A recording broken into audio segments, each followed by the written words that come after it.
This meeting is being recorded. This is our March 2022 meeting. I want to welcome all of you who are joining us today for the Central Massachusetts Historical Commission Coalition virtual meeting. Thank you all for signing up. Thank you all for attending. I want to do a brief introduction and then we'll move on to our program. Stacia Kaplanson. I work for Preservation Massachusetts. We are the statewide historic preservation nonprofit education and advocacy organization. We promote the use and reuse of historic buildings around the Commonwealth and work with folks in all communities around the Commonwealth. This group, the Central Massachusetts Historical Commission Coalition, was organized in 2018. Our group meets about 2 to 3 times per year. Initially in person and now virtually, and hopefully we will return to in person at some point. The group offers an opportunity for members of local historical commissions and other advocates to network and explore current challenges and successes in the field.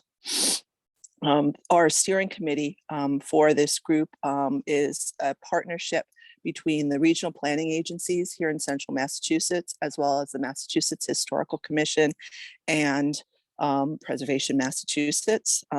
Joining us today, I'd like to recognize members of the steering committee from Central Massachusetts, Central Mass Regional Planning Commission, Trish Settles, Carrie Salwa, and Emily Globitz. From Montechusett Regional Planning Commission, Glenn Eaton and Karen Chapman. From Massachusetts Historical Commission, Jennifer Doherty, and myself from Preservation Massachusetts. Just a few housekeeping items for you. Resources from previous meetings of this group. This meeting will also be recorded. If you navigate to the Preservation Massachusetts website, it is under the tab that says About Us and then Partnerships, and that will take you to this group's materials from previous meetings. Today's meeting will be recorded, so please make sure that you are muted. We will be having a question and answer period following our 3 presentations. We do have a really large group today attending, so please use the chat feature in order to submit your questions. And as I said, that will be at the end after the 3 presentations. And if you have topics for future meetings, please reach out to me or other members of the steering committee. We hope to have at least 1, if not 2 additional meetings of this group later this year. And it's always helpful to know what types of topics that members who attend would be interested in learning more about. Now, without further ado, I'd like to turn this meeting over to Jennifer Doherty, who'll be talking. She is the local government programs coordinator at the Massachusetts Historical Commission, and she'll be speaking about the basics of survey and inventory projects. Thanks for joining us today. Great, thanks, Stacia. So as Stacia said, I am a local government programs coordinator here at MHC. I am the main point of contact for all local historical commissions, historic district commissions, and planning staff. If you have any questions about any sort of local issues, demolition delay, local historic districts, historic resources survey, what I'm going to talk about today, you can always reach out to me at the MHC. My contact information is at the end of this presentation as well.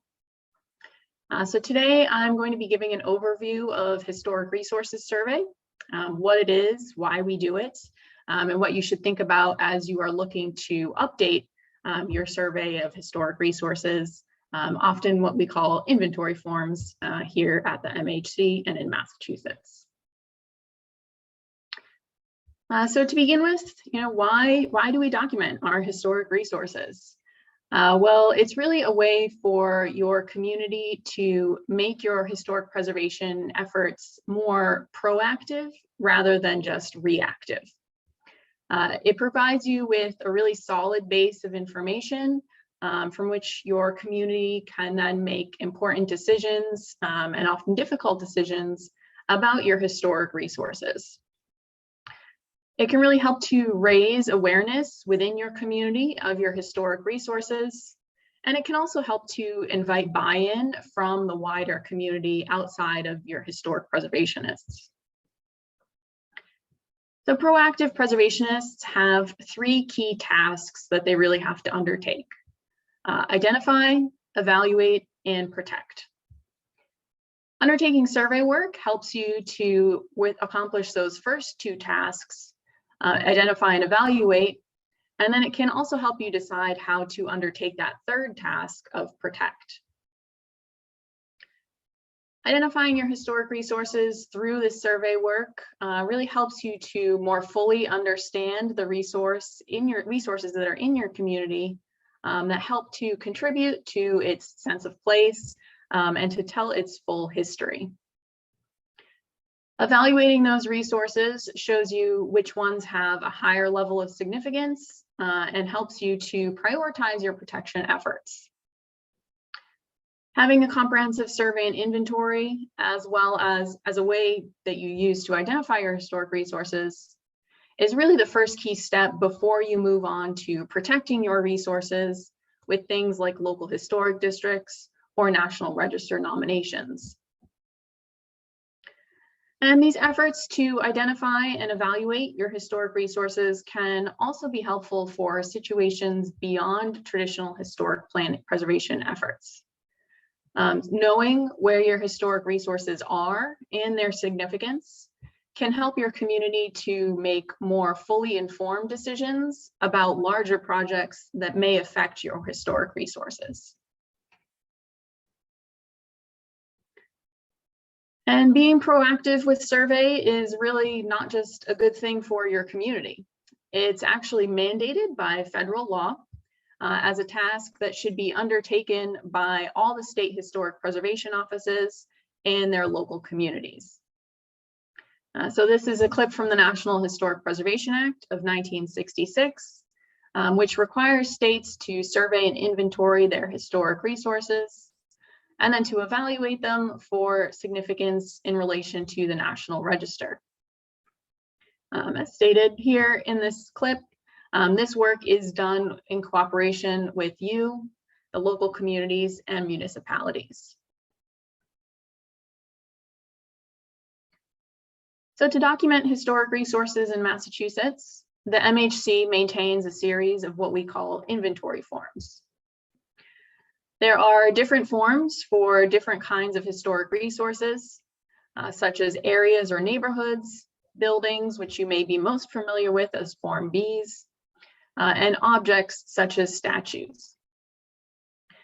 The forms are used together in a layered approach. So for example, your downtown area may be covered by a larger area form that documents multiple buildings, but your more significant buildings, such as your town hall, may be documented on an individual building form. This layered approach to survey work really helps to more comprehensively tell the story of your community. So you should always think that just because a property or historic resource is documented on an inventory form, it's not necessarily done, and it may be able to be documented on a different kind of form that more fully details its history.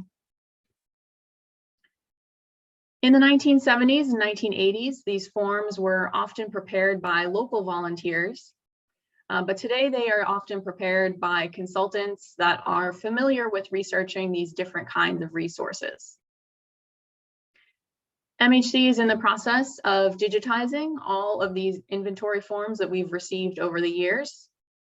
Most communities have been fully digitized, unless you have some more recent survey work that was completed in the past few years. And you can find all of these forms on our MACRIS database or through MACRIS maps, which I'll talk about in a second. And I always like to note these inventory forms and listings in MACRIS really do not mean anything.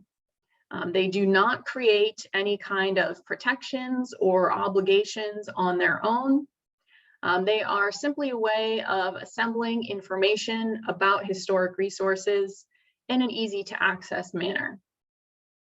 That being said, there are different kinds of regulations and protections that can be indicated on an inventory form or in MACRIS. So you should be aware of those and be sure to look for those when you're considering doing work to a historic property.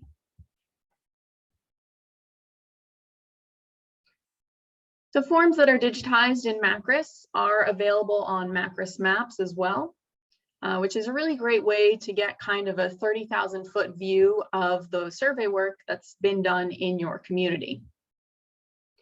So each of the dots on Macris represents a historic resource that has been documented in some way. And clicking on one of these individual points will bring up information about the resource, as well as a link to download a PDF of the inventory form. So you can see on this overview of the town of Paxton on Macris Maps, that much of the survey work is focused on the town center, which is pretty typical for many communities that have older survey work. There's also a large National Register district that covers a state park. Reviewing your community in Macris Maps can be a good way to get an idea of what has been surveyed to date, and to figure out where there might be gaps in your community's survey work.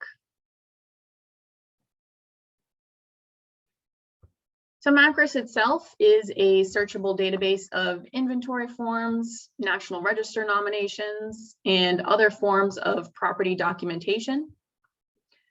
This is our newest version of Macris, which is significantly more user-friendly than our previous version. So if you haven't used the new Macris, I heartily encourage you to check it out. It's pretty similar to your typical e-commerce site, where you have filters on the left-hand of the side of the screen that you can apply that will automatically adjust the search results on the right side of the screen. You can also easily remove filters by clicking the orange boxes at the top of the screen. A couple things that are different about new Macris are that you can now pull up a list of makers and architects rather than typing in individual names. And you can also look for properties based on their area of significance, such as science, the performing arts, or agriculture. While originally photos were required to be in black and white, today we allow color photographs. So looking through Macris and giving a quick glance at the photographs can help to tell you something about the age of your historic resources survey. You might also look for hard copies of the inventory forms at your local library or planning office, or speak with us at the MHC. If you have an older survey project that was done in your community that was a larger project, there may be a methodology document that went along with it that outlined why certain properties were selected for survey. And it may also provide additional recommendations for future survey. So if you're looking to update your historic resources survey, those recommendations might be a good place to start.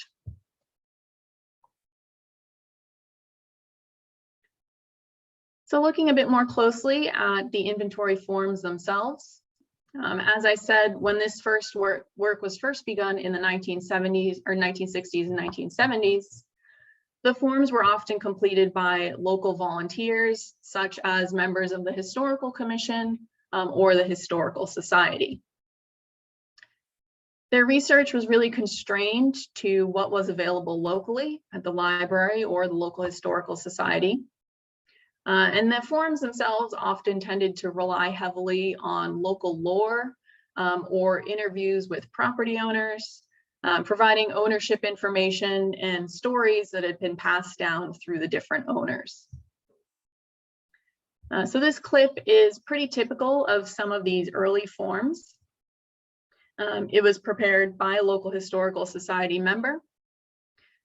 Some of the information is more documentary research, and it does include references to deeds, but the rest is mostly word of mouth stories and local histories that are often difficult to substantiate with documentary or more physical research. In the 1980s, inventory work really became more focused and standardized and was often completed with the help of regional planning agencies or local planning staff. However, much of this work is what we would call wide but shallow. So it covered a high number of historic resources within the community, but often the information that was gathered on them was very limited. So usually the focus was on establishing ownership based on historic maps, and then noting what was known about the owners from available town histories.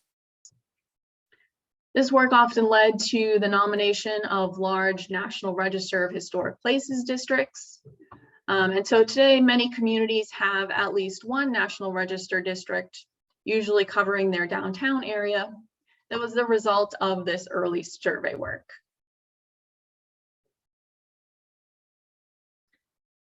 In recent decades, survey work has become a lot more professionalized, with forms usually completed by consultants hired by the local community. The focus is really on more of a comprehensive survey, looking beyond just the traditional big and old buildings within a community to consider all of the peoples who have settled in a community and all the different types of historic resources that are left on the landscape. In addition, survey work is often focused on the moving target of 50 years, which the National Park Service has established as an appropriate period for being able to determine a historic resource's significance. So in 1980, 50 years was, before 50 years before 1980 was 1930.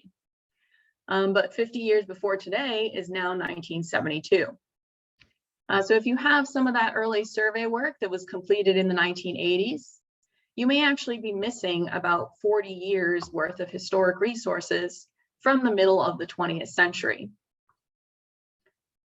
Survey work today also benefits from the numerous digital resources that we have available. Town histories, maps, census records, and other government records are all digitized and easily searchable, which allows consultants to prepare a more complete inventory form for the historic resource. So we'll now take a look at what some of these forms look like and what actually goes into preparing them. So this is an example of an earlier form for an individual building. You can see that the first page provides space for a lot of basic information about the property, as well as a photograph and a hand-drawn map. It also notes who recorded it and what organization they were working for, which can help you determine the focus of your earlier survey efforts. On the second page is some space for additional information about the building, primarily focused on its history, such as the owners, themes that the building relates to, and space for a narrative about the building's history. So this form was prepared by a local historical commission member in 1984, and it is pretty typical of those older forms that you may find in your community. It does include some deed references, but while multiple owners are named, there are really only 2 sentences about them, and there's no further information about who they were or how they fit into the community. So you can see that while this form is a good start for documenting this building, its utility might be a bit limited if the community needs to make a significant decision about this building. In this case, this was a town-owned building that the town was proposing to demolish for a parking lot. So you can see how this provided little support for neighbors and preservationists to make their case that the building should be preserved. Now I know this is small, but it's just to kind of give you an idea about what a modern inventory form looks like. And this is a form that I prepared several years ago for the same building in the previous slide. And this is obviously more of a unique situation. I was preparing this for a potential demolition, but it gives you an idea of what goes into these forms today. So you can see that we now have color photographs and we have multiple angles of the same building. We have digital maps that give a clear snapshot of where the property is actually located. And we're able to insert historic photographs and maps easily into a digital form. The historic and architectural narratives are also much longer. Again, this was prepared by me, a trained architectural historian, not a local volunteer. And I had access to all of the digital resources that we have today to help complete a more detailed historic narrative.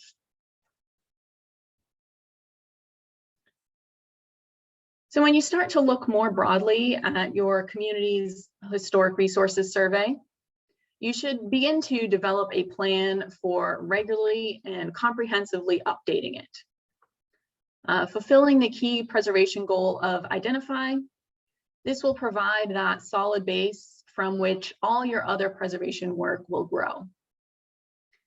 It can provide information for other soft methods of historic preservation, such as walking tours or historic house markers. It's helpful when you are making regulatory decisions, and it can also help you to evaluate properties for the National Register of Historic Places, or develop other methods of protection. So in short, one of your community's main, or one of your local commission's main goals really should be to develop a comprehensive and updated survey of your community's historic resources. So you should first assess the current coverage of your available survey work using MACRIS and MACRIS maps. You should see if the coverage is scattered throughout the community, or if it's focused in certain areas, such as your downtown or other villages. Is it primarily from the 1970s and 1980s, or is there a good amount of more recent survey work? And you should be sure to consider not only the number of inventory forms, but actually the quality of information that the forms themselves provide. You should also review summary and methodology documents from the past survey work. So as I mentioned, for larger survey work or larger survey projects, these are generally available, especially if the project was funded by us at the MHC. You might have a copy of the survey report with the inventory forms at your local library. And so these survey reports, as I said, can really tell you what the focus of that past survey work was, and as well as have some recommendations for a future survey. Next, you should consider situations where you often find information on historic resources lacking. So for example, are there certain kinds of buildings that frequently come up for demolition that you don't have any information on? Those types of buildings might be a good place to start with updating your historic resources survey. And then finally, you should also consider your community's future survey needs. A review of your master plan or a conversation with your planning department might be helpful in this situation.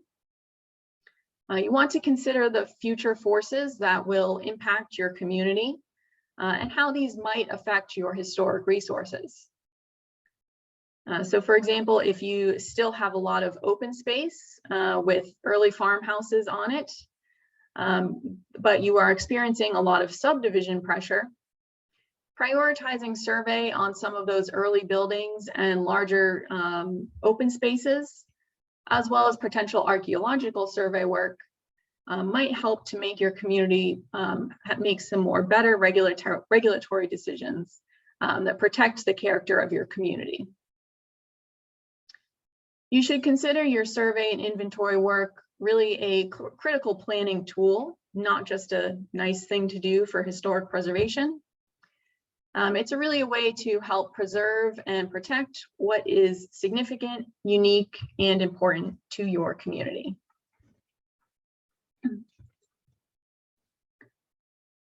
So once you've identified what you have and what your gaps are, you should then develop a plan to comprehensively update your survey, keeping in mind that unless you are a very, very small community, you will likely not update your survey all in one project.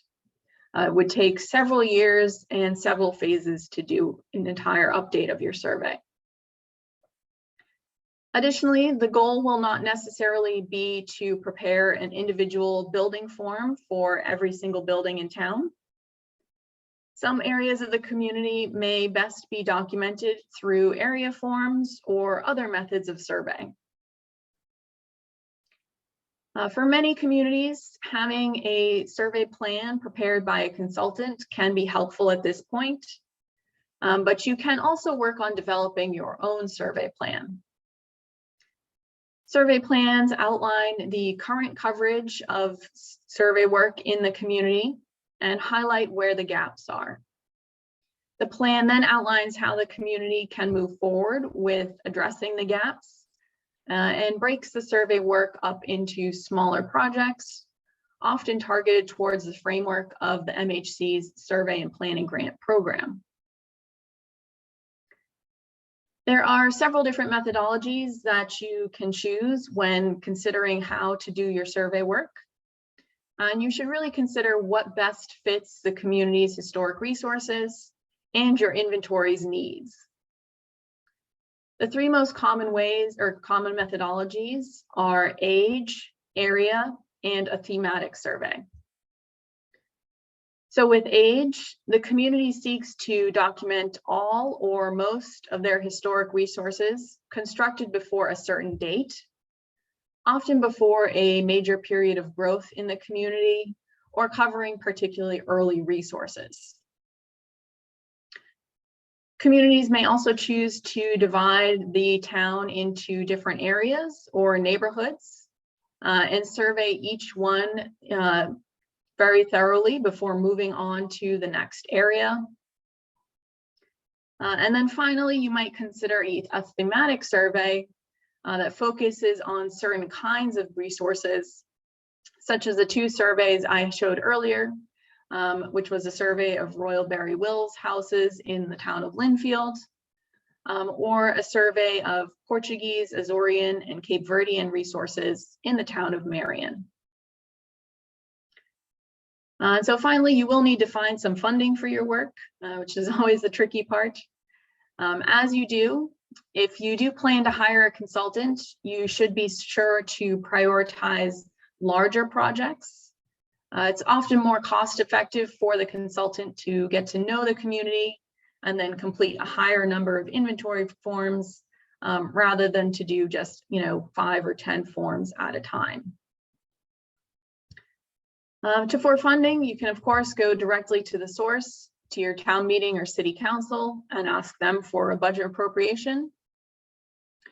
Here at the MHC, we offer our Survey and Planning Grant Program, which I'll describe in more detail in a second.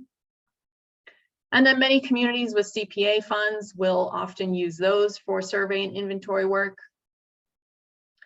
And finally, the National Park Service does occasionally offer different grants for survey work. But these are often targeted towards specific kinds of resources and often need to result in a National Register nomination, so they may be a bit more limited. So just real brief, here is some information on MHC's Survey and Planning Grant Program. We did just award this year's grantees yesterday at our meeting. So if you are interested in this, you will have to wait till this coming fall. But these grants are a 50-50 reimbursable matching grant. So the community does have to fund the entire project, but then gets reimbursed for 50% of it. And most importantly, you do not need to have your match in hand when you apply. We know that the funding cycle is a bit off from the local funding cycle, so you can wait till town meeting in the spring for your funding request. But these grants do fund survey and planning work, such as doing historic resources inventory or preparing a survey plan to give you a plan to update your local inventory. And so that's all I have as a background for some survey and inventory work. Again, the key focus of all your work should always be identify, evaluate, and protect And updating your historic resources survey is really a great way to take care of those first two. And it is the way for all your other survey efforts to grow and can help provide information for other preservation efforts beyond just planning projects, such as walking tours or books about the local community. These are also great ways to make your survey public. Inventory forms are not the most exciting reading. So these can be great ways to publicize your local survey efforts and to get your community more excited about your historic resources. So with that, I will turn it over to Phil Duffy, excuse me, who is with the town of Clinton, and will be giving an update or an overview of some of their recent survey work. Thank you, Jen. Hello, everyone. Good morning. My name is Phil Duffy. I'm the Community and Economic Development Director for the town of Clinton, Massachusetts. Many of you probably don't know what or where Clinton is. We are a small former manufacturing community in north central Massachusetts, about 5.7 square miles of land, about 15,500 people. Substantially developed place with a significant heritage that finds its greatest period of development from about 1850 to 1900. I've been asked by Jen to kind of give a kind of an overview of our experience with the survey program. We were awarded a grant in the fiscal year 15 to undertake a cultural resources inventory. Prior to receiving that grant, we had the good fortune to apply and not have been awarded in a prior cycle. This was useful because we received some good feedback from MHC on our application, and we were able to strengthen it, make it stronger, more competitive in a competitive round, and ultimately we were successful.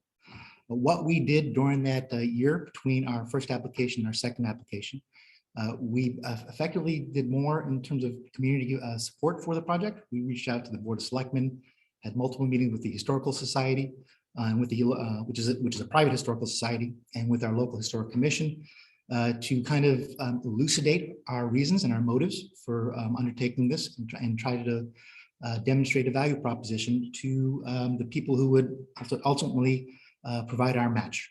So during that year, we worked with those three entities. Our local match was provided by our local historical society and the reason that we undertook this project and the reasons that they provided the match were because we wanted to learn more about ourselves. It was primarily for the sake of knowledge. The more we know about ourselves, the more we know about our place, the more we love our place, the closer we draw it to our heart. And in a town like Clinton, where there's not a lot of opportunity for development that isn't redevelopment, the more we understand these resources and their importance to our sense of community, the more likely we are to prioritize those values as we redevelop. And we are redeveloping right now. On a more mercenary level, though, the more we know about these properties that are historic, the more we might be able to incentivize the utilization of historic investment tax credits so that these kinds of redevelopments come out right, if you know what I mean. To that point, our resurvey project was oriented towards our downtown. And it was a piece with other downtown planning and redevelopment efforts, including parking management, sign facade programs, downtown street lighting, all parking lot improvements. We've invested a little over $7 million in our downtown over the last 6 years. And we see this work not only increasing the store of knowledge in the community, but hopefully giving some direction and insight to property owners who are contemplating improvement of their properties. And we are in the early stages of seeing that happen. We have a large development down on Main Street that is proposed, and the developer indicates that he is intending to utilize historic investment tax credit. It's in our district down on the old Bigelow spinning mills. So we made our application. I can give you some advice on the application. It's pretty straightforward. The special sauce in the application is your project narrative. That's where you write about yourself and your goals. If I were to give any advice to people who are writing these project narratives, one, we made it a point to specifically reference prior Mass Historic MHC plans and surveys in our project narrative. We made it a point to reference prior local planning surveys. And And we made it a point to directly address MHC's criteria that they identify in the application, in the request for proposals. Specifically, I think they listed 9, and we had 9 numbered paragraphs with, what did we say, for instance? If they said, tell us about the level of significance, we wrote a paragraph about telling you about the level of significance. If they said, tell us about the appropriateness of the proposed project, we wrote a paragraph titled appropriateness of proposed project, and went directly down the line. So we were lucky. We were awarded a grant. And the next step will have been, I should say too, the other excellent, prior to the application, we did communicate with Mass Historical Commission about our intent to make an application. And they gave some excellent advice. And they provided a boilerplate scope of work for this kind of work. They're very useful knowledge, very helpful people. So that made it easy, because I work with a number of state agencies, and that's usually the case, but not always. The next step was procurement, which is where you go out and find the consultant who's going to do this work for you. And I want to say again, Mass Historical Commission is much more involved in procurement than most other entities that I work with. This may seem like more paperwork, but it actually means less of an opportunity to screw up. They will provide you with a list of pre-selected consultants. If I remember, the list was over 100 names long. They provide you with boilerplate legal notices, boilerplate scope of work for your RFP. They actually review your legal notices and advertisements, which that's never happened before. But so they're very hands-on in terms of the procurement process. You will be asked to go through the standard procurement procedures under Chapter 30B. You will advertise in your local paper, on ComBuys, and in the Goods and Services Bulletin. And you will receive responses from consultants that are listed in this pre-selected list. You will be responsible for reviewing those and documenting your review. MHC requests that you form a review committee and that you document your reviews with scoring sheets and meeting minutes. I was looking at our packet. We actually also documented our telephone interviews with prospective consultants. At the end of that process, we selected a consultant. In our case, it was a PAL, Public Archaeology Lab from Pawtucket, Rhode Island. We signed a contract, and then we had then the fun started.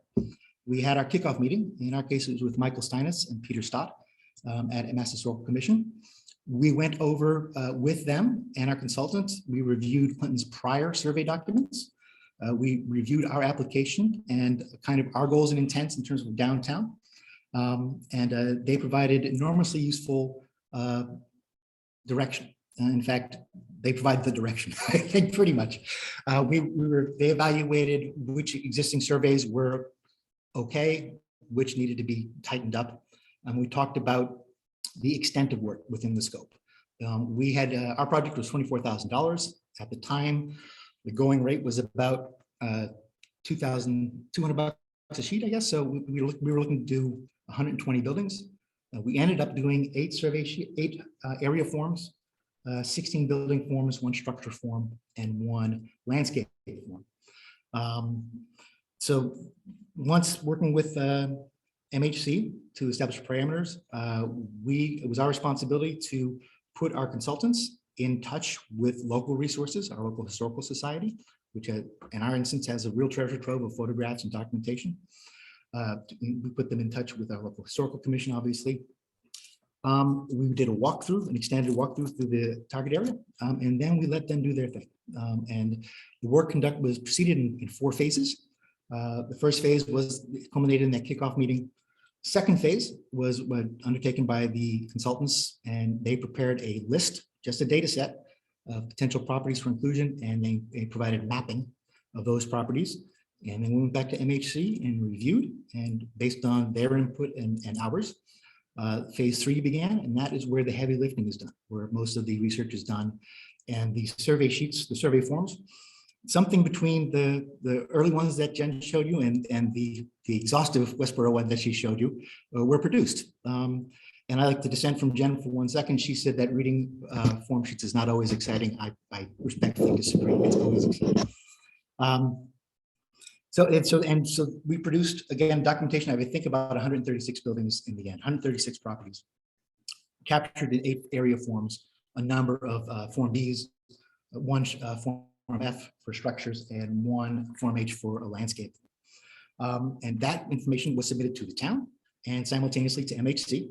And MHC did a lot of work in reviewing and ensuring that on the work, and made numerous recommendations for modification or improvement to the forms. And so the consultants went back and reviewed that. And it was interesting to me that that phase of review took about almost as much time as the phase of heavy research. But if you're experienced with writing and rewriting, that's actually not surprising when you think about it. The result of all this was a final report that included a 7-page summary, included recommendations for nomination to the NR, National Register. I think they included 3 areas and 8 buildings that were recommended for nomination to the NR, and it recommended that we undertake in the short term a couple of additional studies to document just that. And we received the forms, and we know a lot more about ourselves. And a lot of fun, to be honest, for me, it was a lot of fun. It was a lot of fun to find out find out more about certain neighborhoods in town that are not necessarily valorized, but have a very deep resonant history. It was very interesting to read how read in the narratives, how some of these buildings were used, or some of these assets were used as kind of a key to unlock larger stories of immigration or manufacturing or development, all those kinds of things. And we're very pleased with the project. We work with excellent people, Peter Stott and Michael Steinis at MHC. Jeannie Adams at PAL was our chief consultant, and Quinn Stewart did a lot of the heavy lifting on the project. We are using this information moving forward. We've had a lot of turnover in some of the larger historic buildings in downtown. We are seeing development pressures that are new to us. Hey, Carrie, I see you for down there.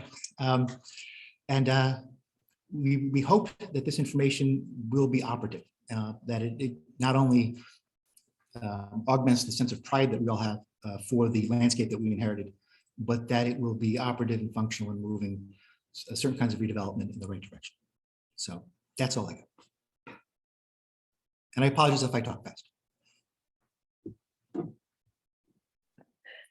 Thanks so much. Our next presenter and our next case study is from the town of Sturbridge, and we're joined by Barbara Search, who's a member of the Historical Commission in Sturbridge.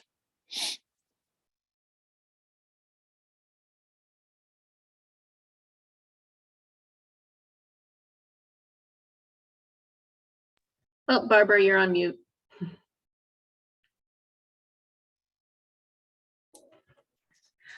Okay, thank you. Thank you for inviting me. Start off with saying that Sturbridge is challenged with maintaining a balance between preserving the small town atmosphere, the historic resources, the reputation, and providing services for the high volume of traffic going through our town: business travelers, shoppers, vacationers, tourists, Old Sturbridge Village, Brimfield Flea Market, and in the near future, an Amazon distribution center and reported Walmart distribution center in nearby Charlton, which will need to go into Sturbridge on Route 20 to access the Turnpike and Route 84. So it's easy to push aside the historical assets and tip the balance in favor of the volume of traffic and business.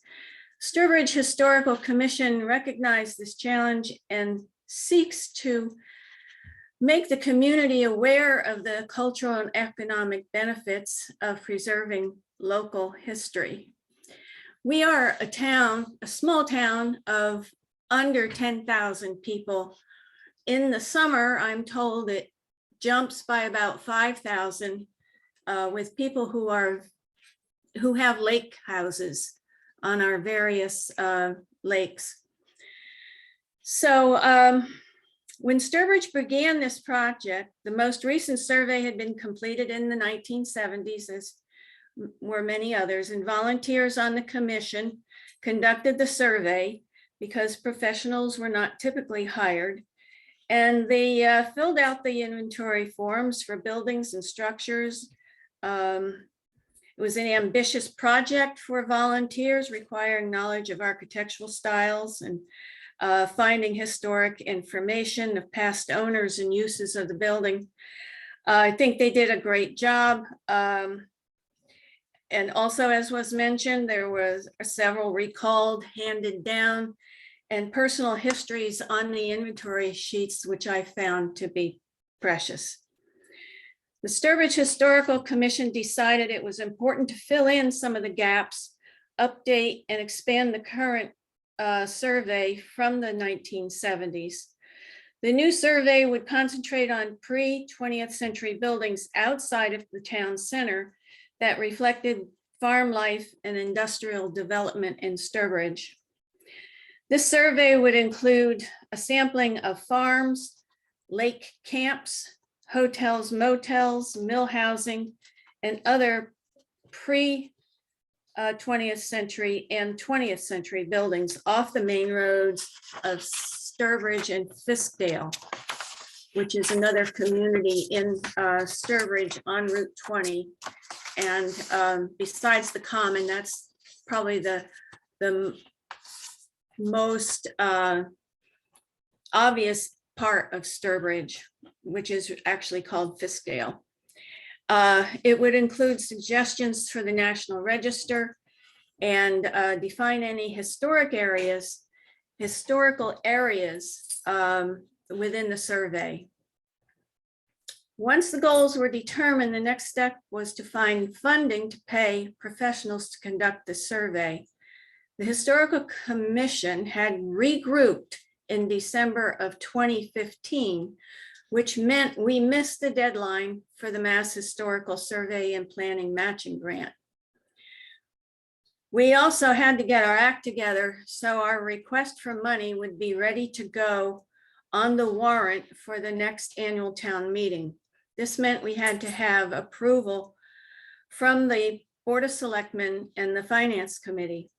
At the time, the cost of a survey for about 100 building structures or landscapes was $20,000. We learned that the only way to secure money without going to bid was to find another government agency with professionals who had experience and would conduct the survey according to Mass Historical scope of work and timelines. Pioneer Valley Planning Commission was available to take on the task at the beginning of the next fiscal year in July 2016 and have it completed by June 30th, 2017. They would charge the $20,000 for a survey of about 95 buildings following Mass Historical guidelines.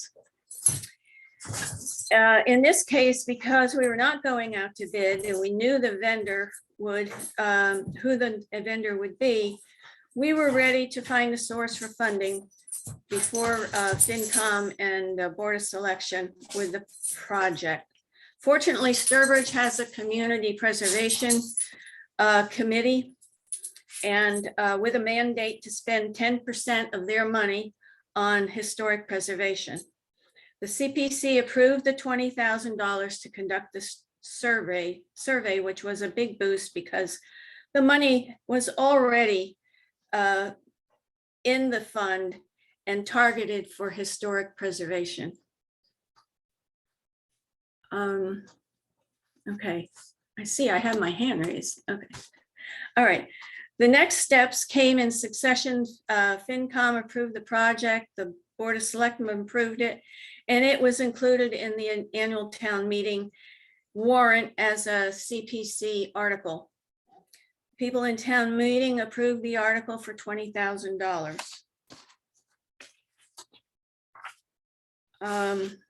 Pioneer Valley Planning Commission did the field work. They reported and presented results at the end of each phase as outlined in the Mass Historical Guidelines. The final report cited one area with 3 buildings, and 13 buildings as candidates for the National Register. There were 5 areas in total with 151 assets. Again, an area, my definition, I hope this is correct, will have a historical narrative about the area. And then within the area, the buildings are not researched as in-depth as it would be if it was an individual building. So the historic narrative for the area is important and kind of an overreaching umbrella for area reports. So the Pioneer Valley Planning Commission reported work outside of the original scope of work due to the fact that the original survey did not have house numbers and in some cases, no street name. So it made it necessary for them to do extensive deed searches to create a narrative of the history and significance of the building. They used USGS, which I think is probably United States,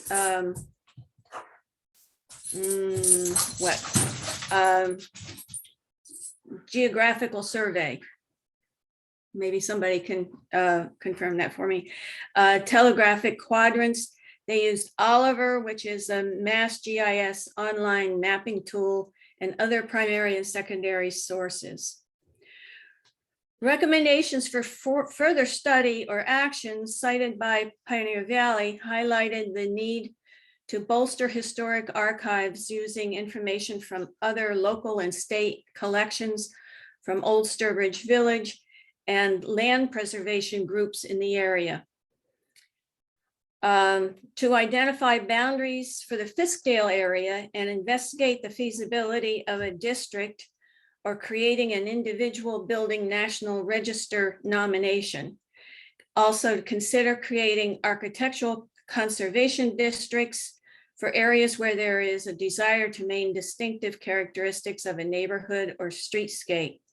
And to share the inventories with owners of the surveyed properties to investigate preservation restrictions for significant buildings, consider historic landscape preservation of agricultural landscapes to ensure the town's agricultural heritage remains intact, and use a 2007 reconnaissance report as a basis for preservation of scenic roads to preserve the historic rural nature of Sturbridge while still supporting local economic growth. And a conclusion for this survey was that I was amazed at the information Pioneer Valley was able to put in the inventory sheets.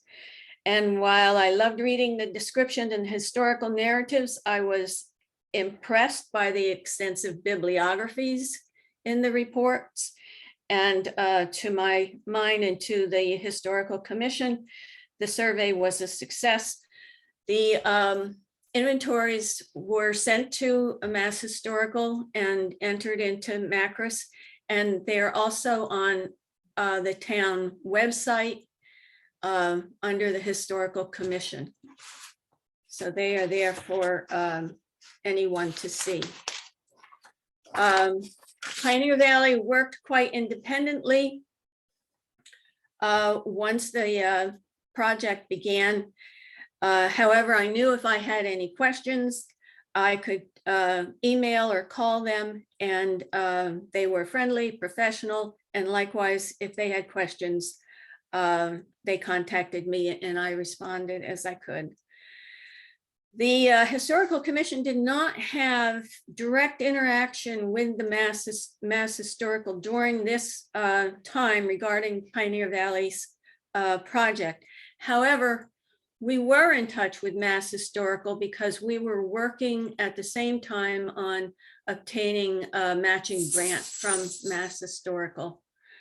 So some recommendations, I guess I would say, in this case, go to the Mass Historical trainings for survey grants. They're very helpful. And I can't tell you how many hours I spent. That was one of the things Stacia wanted me to note. It was a lot of time. I'm new to this, and I continue to be new to it. It was a lot of time. However, it was well worth it. The next, I would also suggest, because I was the only one on the historical commission that was retired. Everybody else had jobs. And if you don't have somebody on the commission to work with you, find somebody else that's not on the commission that can help you with the project. And when you start it, be specific about what you want surveyed and what your goal is with the survey team. And this requires that you have a fairly good knowledge of the town so that you can help them find the buildings, survey the areas to see what might turn out to be an area that they designate. Now, the second survey, as I said, while Pioneer Valley was doing the first survey, we were applying for a matching grant from Mass Historical. Okay, we applied for a grant of $10,000 for total cost of $20,000 for the project. Mass Historical accepted our letter of intention and ultimately our final application for what they are calling phase 2, the previous survey being phase 1. The goal of phase 2 survey was to come back to the center of town and update and expand the past surveys on and near the common, choosing specific buildings to update or include, and to do the same in Fiskdale, including pre-20th century and 20th century buildings in both areas on and near routes 20 and 131, and to provide recommendations for the National Register, recommendation for future preservation goals. And in the course of that, the commission thought that the 2 most recent surveys would provide a solid base for further to explore further preservation needs and to educate the citizens in the community of the importance of preserving historical and cultural assets. The Mass Historical Grant required the town go out to bid. So unlike the previous grant, we had to have money, unlike the previous grant where we had money before we found a vendor, the CPC was the natural first stop for funding. Because Mass Historical grants are reimbursement grants, we asked CPC for $20,000, which they granted. And knowing that they would be reimbursed $10,000 on the completion of the survey and approval from Mass Historical. Again, the article was approved by Finance Committee and the Board of Selectmen and became, again, a CPC article on the annual town warrant, which passed. About Mass Historical, they provide a local project coordinators manual, which gives step-by-step instructions, examples, copies of forms they require you to fill out. I will add that it involves much more paperwork than I expected. Again, this is my first time doing a Mass Historical grant. However, all the acknowledgement forms, for instance, and other reports from the town should be fairly easy to acquire. In my case, I worked closely with the town administrator to get the signatures and reports that were needed. As a note, in some cases, I worked with the town administrator. In some cases, people might work with a planner or a grant writer if that's what the town has. The bidding process was new to me. Mass Historical and the town administrator were very helpful in making certain the notices went to all the expected places: listserv, Preservation Mass list of contractors, the local newspapers. We received 3 proposals, which the town administrator and the Historical Commission reviewed, and the Historical Commission chose also PAL, which we thought would meet our needs. Once the agreement was made with the vendor, PAL, there were more forms to sign, and the process of honing in on the specific properties to be surveyed and potential resources to be used, and a ride around. And in this case, there was a meeting with Mass Historical staff before the field work began. You can expect Mass Historical staff to be informative, helpful, and available. I felt I had a good relationship with my 2 main contacts, Peter Stott, Michael Steines. They will review the phase reports as they come in from the survey team and make additions as they are able. Mass Historical staff is familiar with many of the vendors and have past working relationships with them. The survey team was professional, well-informed, and efficient. As in the previous survey, there was not a lot of interaction with the survey team during the field work phase, other than updates and a minimal exchange of comments on some of the survey forms as they were handed in. They sent the copies of their survey reports to Mass Historical, who also reviewed them and made comments, and then entered the final inventory sheets into Macris. And again, Sturbridge entered the forms on the town website under the Historical Commission webpage.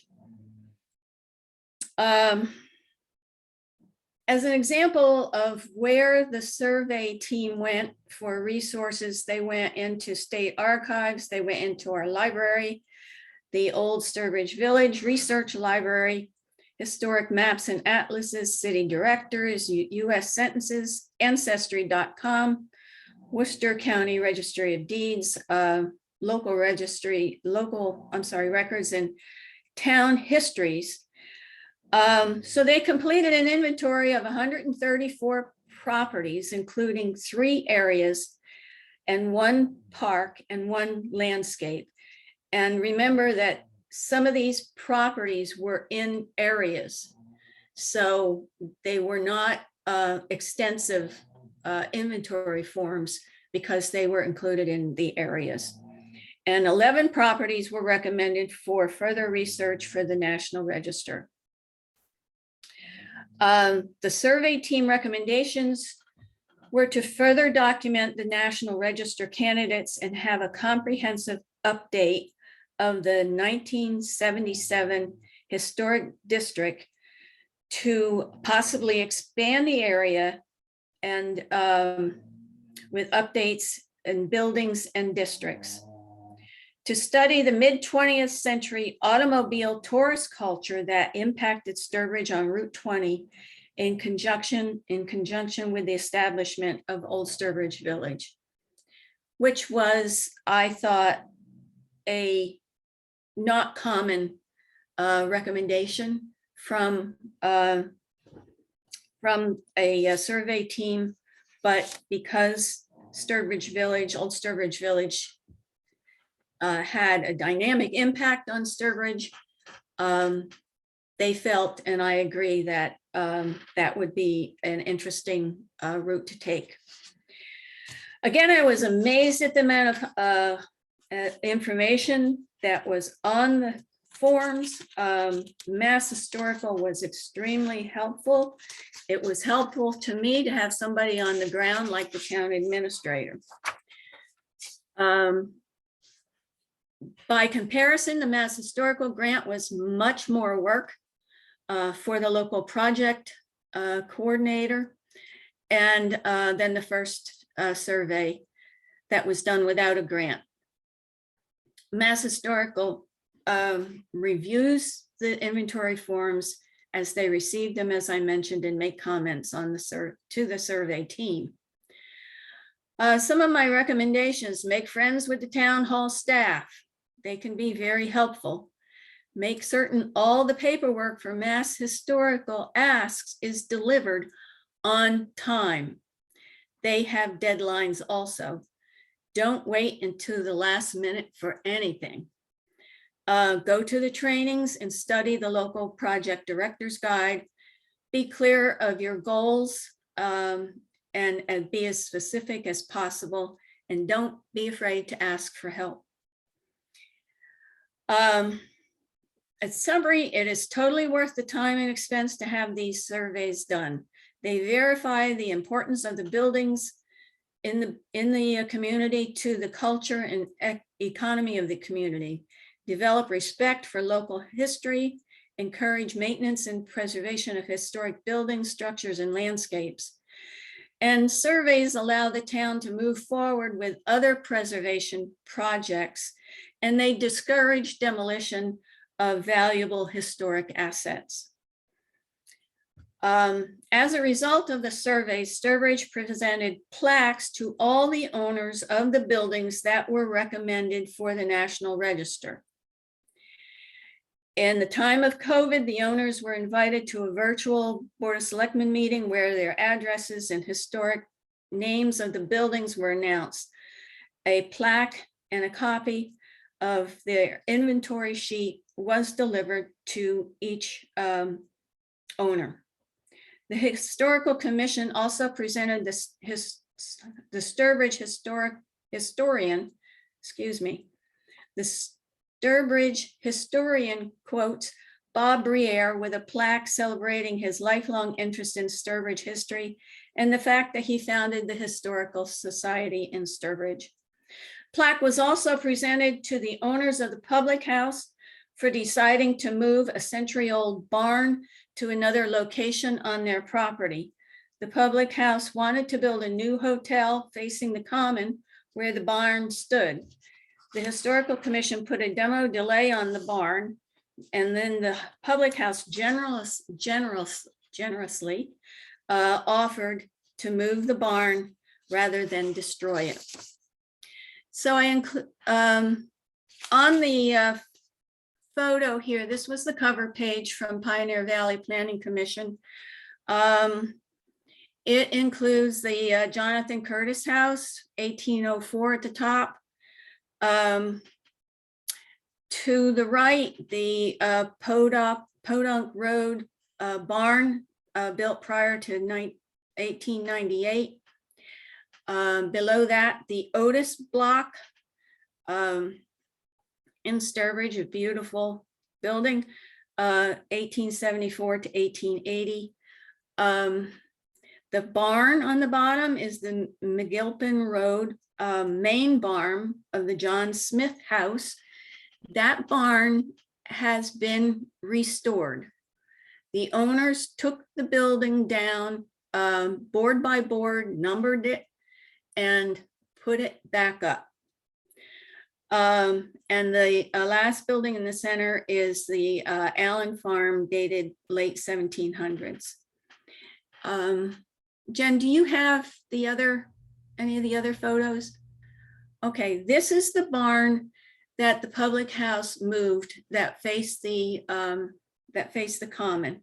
And I think the next picture is an article that was in the paper talking about it being moved. And of course, it's sitting on a flatbed truck to be moved to the back of their property.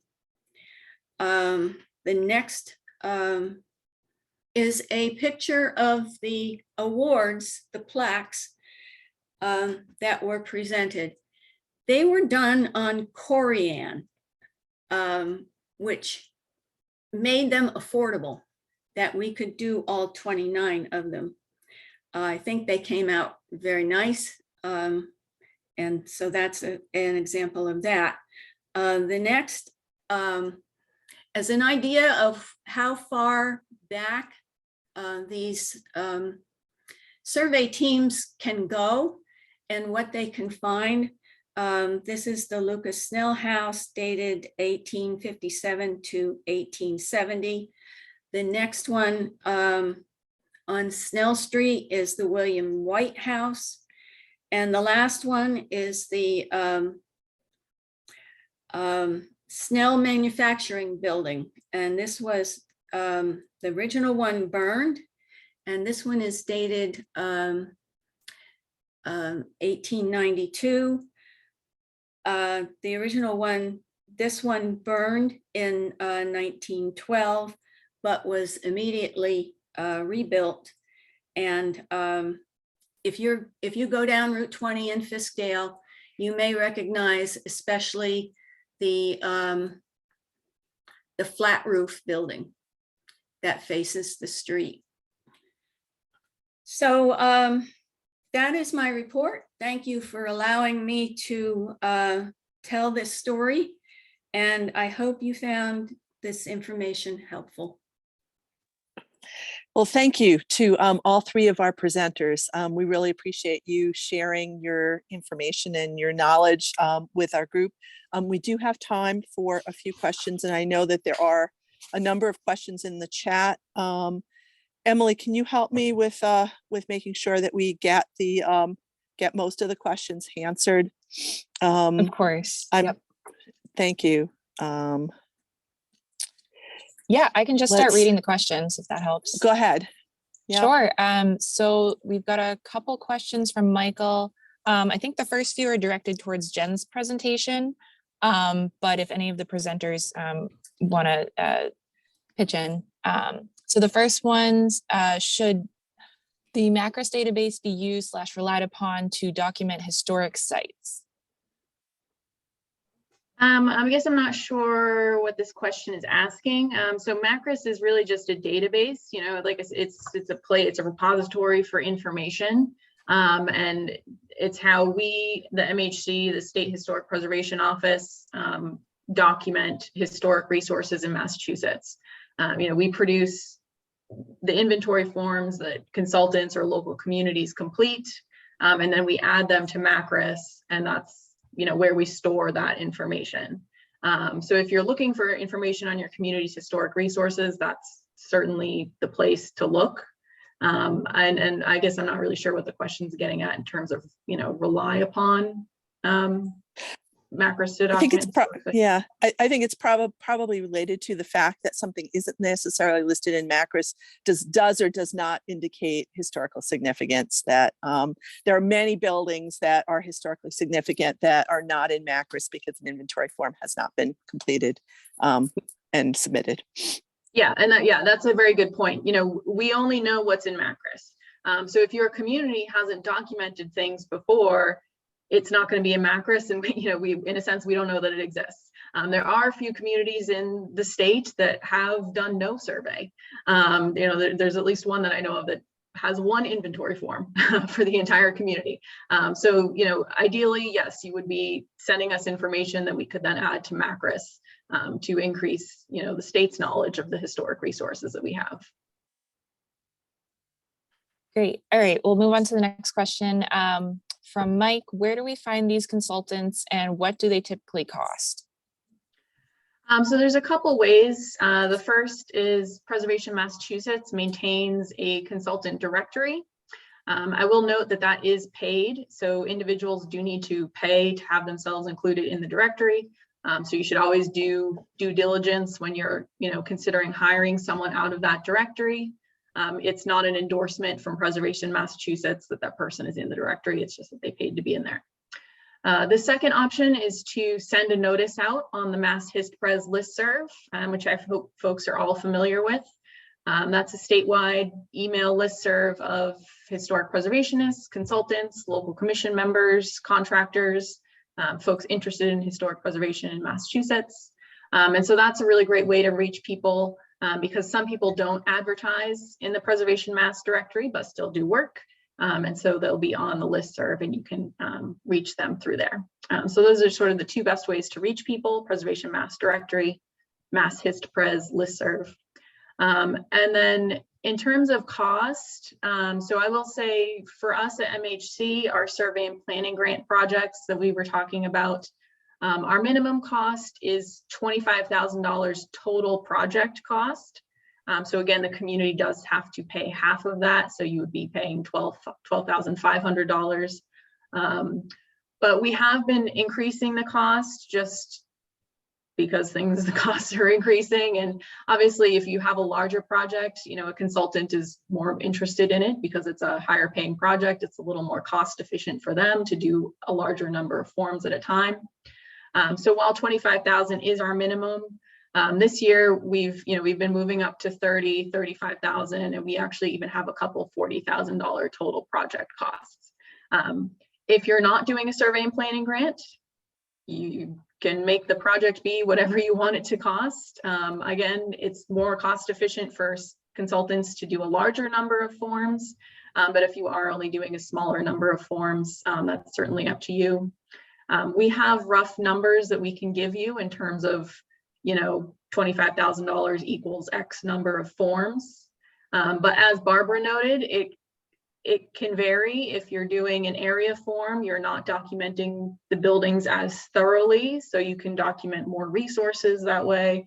It's sort of a trade-off.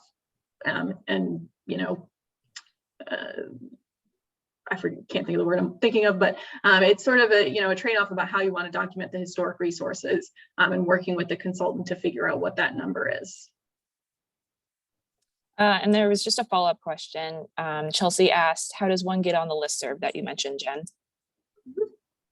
I will drop the link in the chat for folks who don't have that. Then moving on to the next question from Chelsea. Where do we find methodology documentation? Might it only be in the local files? So it can be in your local files. As I said, your local library. We often require that the inventory forms go to the local library or the local planning department. And you can also ask us at MHC. We do have whatever we have scanned and available that we can send out to communities if we have anything. And any recommendations on using previous surveys for the evaluation process? Yeah, I mean, if you're looking, if you're evaluating a historic building in terms of significance, yes, you could certainly use an existing survey and do what you can. And then if you're looking to evaluate your past survey to do future survey work, you should certainly review your past inventory forms and think about how you would want to use those or where the gaps are in their knowledge for developing a list for updating future survey work. Great. Just another question about the consultant process. Does the consultant have to be selected from an MHC list of consultants? So we actually don't maintain a list of consultants. So what Phil and Barbara were talking about, when you come through our project, what we do is we suggest that communities use the Preservation Mass directory as a list. We do tend to add a few people that we know like to receive the RFPs. But then we also, again, recommend that folks send things out on the listserv because that's another great way to reach people. I will say if you're coming in for one of our projects, because it is state and federal funding, you cannot pre-select a consultant. So you can't come to us and say, I'm applying for this grant and we are going to use this consultant. You cannot do that. That is illegal under state purchasing law. You do have to go through the bidding process an open bidding process to find a consultant. We've got another interesting question from Chelsea. Are CPA deemed research for historic surveys ineligible as not preservation? Is this a common experience of others? So this has been coming up recently, and it varies greatly depending on the community and your town council or city solicitor who you have. Some communities have been saying that no, you cannot use CPA funds, CPA historic preservation funds for documentation work, because they kind of argue that it's not direct preservation work of a building, which is what CPA is more geared towards. So they will not allow it. We actually had someone come in for a community come in for a survey and planning grant this year that was planning to use CPA match, but they were unable to secure it because of their opinion from town council. On the other hand, we have communities that come in every year, every few years for survey and planning grant work like clockwork, and they always use CPA funds for their match, and their town council never says anything. It seems that DOR, the Department of Revenue, hasn't really issued a ruling kind of either way on this. So it really does depend on the community itself. And again, the legal counsel from the community. More recently, in the past few years, we have seen some communities where they've had issues with it, using their administrative CPA funds for this work. So communities can use 5% of their CPA funds yearly for administrative purposes. And so they've been kind of, the argument is that this is planning work, documentation is planning work that's going to support the community preservation committee's efforts in their own planning efforts and in, deciding on projects. So they've been using those administrative CPA funds instead of the historic preservation CPA funds. So it's tough. It's, like I said, it depends really on the community's legal counsel. It is unfortunate, again, there hasn't really been a ruling from the Department of Revenue. So you can try using the administrative funds again instead and see if that passes muster. But yeah, it's kind of a gray area right now. Thanks, Jen. There was a question if this recording is going to be, this presentation is going to be recorded and available. Just to reiterate, yes, it will be, and it'll be located on the Preservation Mass website. So moving on to the next question, does Pioneer Valley Planning Commission offer survey update services to all of Western Mass? Are there qualifying limits to which communities they will serve? I'm not sure if anyone from PVPC is here. What I can share is that the Pioneer Valley Planning Commission does have a historic preservation planner on their staff. And they have at times, as part of the, that you would certainly send anyone who's looking for a project to be done, whether or not it is in Western Mass, I guess Central or Western Mass. You could include the preservation planner, Shannon Walsh, on your list to receive the RFPs because they have bid. It's bid as a consultant on projects.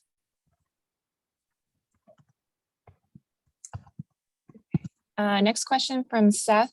Are smaller projects that don't require the procurement process more or less likely to receive the MHC survey grants? Ideally, the town survey would be split into 5-year cycles of smaller projects with an overall master plan to comprehensively update the entire town. Yeah, so we do have a minimum. Our minimum is $25,000. So again, that's a $12,500 project for the community, $25,000 total project cost. What communities, communities do come in year after year to do multiple phases. So for example, Barbara talked about Sturbridge, they had that first phase that they did with PVPC. They have the second phase that they did with MHC. We have communities that sort of just comprehensively go through their community, do neighborhood by neighborhood, come in, year after year for funding. So, that is the minimum is $25,000. We don't, I won't say that we don't look at the amount necessarily. It does need to be at least $25,000, but we're not going to necessarily award a $40,000 project over a $25,000 project. It really depends on the narrative and the application, like Phil talked about, and the purposes of the grant and what you're looking to do. Have you come to us before for funding or not? Having that background of planning support for the project, Those are things we look at more in terms of the application rather than the actual funding amount. But it does need to be at least $25,000. And Jen, you're referencing that would be if a community is coming in and applying for a survey and planning grant, correct? Yes. So yes. I mean, a community that's interested in doing a smaller project could conceivably contract with a preservation consultant individually if they weren't looking to MHC for support, and potentially do a smaller project. Although, as you've explained, that there is something about the amount of time that's invested in the cost of just doing a few survey forms, few inventory forms that may or may not be cost effective for a community. Yeah, exactly. So if you're not doing an MHC grant, you can certainly, you can do a $5,000 project, you can do a $50,000 project, you can, whatever you have the funding for.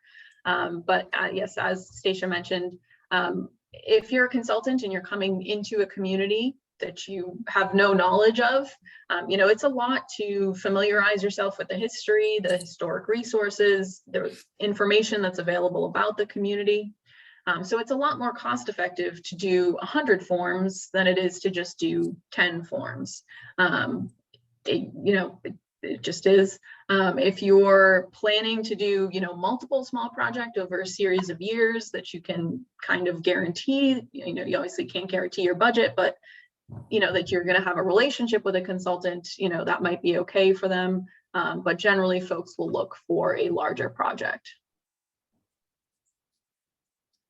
We've got a few more questions here. I know we're at 11:30. Do we want to just continue with the questions? So a question from George, how difficult would it be to upload updated photos when there is an existing property sheet for a property? So we will add continuation sheets to inventory forms when we receive new information. So if something significant has happened to the property, or if, you just are taking new photos of it, you can certainly send those in to us, and we can give you information about how to create a continuation sheet, and the information that we would need on there, as well as including the historic photos. Great. Another question from Anne. Are the narrative histories of communities that used to be part of comprehensive surveys available through MACRIS? Unfortunately, they aren't, just because we don't have a good way to put them in there. As I said, we do have all of the, scanned methodology documents and other documents associated with earlier survey work. So if you are working in a community or you're looking for information about your own community, we can certainly send those to you. We have talked about putting them up on the website, but we have very limited staff capacity and just haven't quite gotten to that point yet. But we do have them available digitally, so you don't have to come in to Boston to get them, which is always great. So just let us know if you're looking for something specific. Great. And we have one more question from Nancy. For communities who have local individuals who have experience in survey inventory planning, does MHC have a sample of an extensive inventory for their grants? I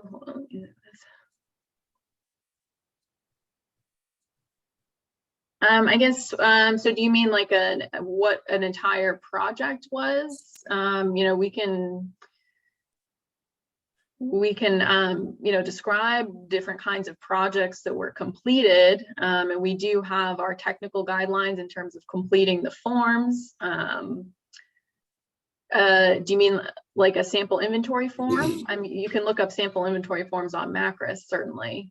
Yeah, I think it was a sample inventory, she clarified. Yeah, so you can certainly look up sample inventory forms on MACRIS. Look for color photos, because that means it's a more recent one. Try and find something that was done in the past 5 years or so, and that's going to be what our current standards are. We do occasionally accept forms from communities on their own. If you have a demolition that comes up and you want to submit a form to us, you can certainly do that. And we will give you guidance on, if it needs corrections or edits or anything to, fit our requirements. And then aside from that, we do have technical guideline documents that we can send as well. Thanks, Jen. You've been super clear and thorough with all of these answers to the questions. That is all the questions that we have right now. But Jen left her contact information if anyone has follow-up questions. It's in the Yeah, chat. no, I saw there were a few specific direct messages to me, so sorry I didn't get to them, but please send me an email or give me a call. That is my remote number, not the office number. So, you know, if you have anything specific that about your community that you have a specific question on. Stacia, this is Karen. I just wanted to point out that MRPC does have a part-time historic preservation planner on our staff right now. Thank you, Karen. Did not know that. Thank you for sharing that information. I really, really appreciate it. Well, I think, you know, as we are a few minutes past 11:30, I want to thank everyone who has presented and attended the meeting. Thank you so much for participating, and we will be looking forward to having further meetings later this year. So we will be in touch. If you have any suggestions on topics for further meetings, please let myself or other steering committee members know, and we'd be happy to consider those topics for future meetings. Thank you so much for advocating for historic preservation and being local advocates in your communities. Have a great day, and thanks for attending. Thank you all. Thank you. Thank you.